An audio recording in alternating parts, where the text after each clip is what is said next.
Meanwhile, in the Philippines, the deep toll from severe tropical storm has claimed 45 lives.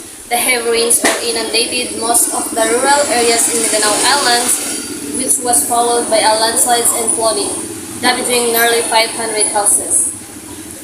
The tropical storm founded the archipelago nation's main island in Luzon, with maximum winds of 95 kilometers an hour after making the landfall, which was before dawn heavy rains triggered by the approaching storm began on Thursday, October 27, 2022 in the southern Philippines. Some areas have recorded their highest ever daily rainfall that was also followed by landslides and flooding with fast-moving debris-laden water sweeping away entire families in some areas and also damaging hundreds of houses.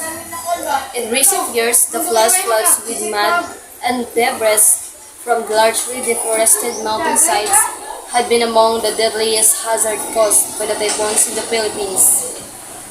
The rescue operations are ongoing for people who are missing.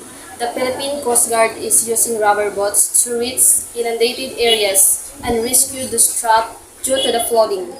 The Philippines hit by an average of 20 major storms each year and that kill hundreds of people and keep vast regions in perpetual poverty.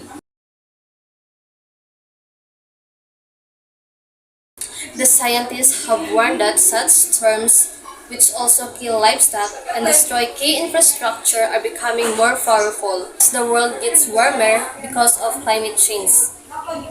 And that's all for today's time sizzling news. I'm Emeris Andaya Susas, delivering news. Thanks for watching. Have a great day, everyone.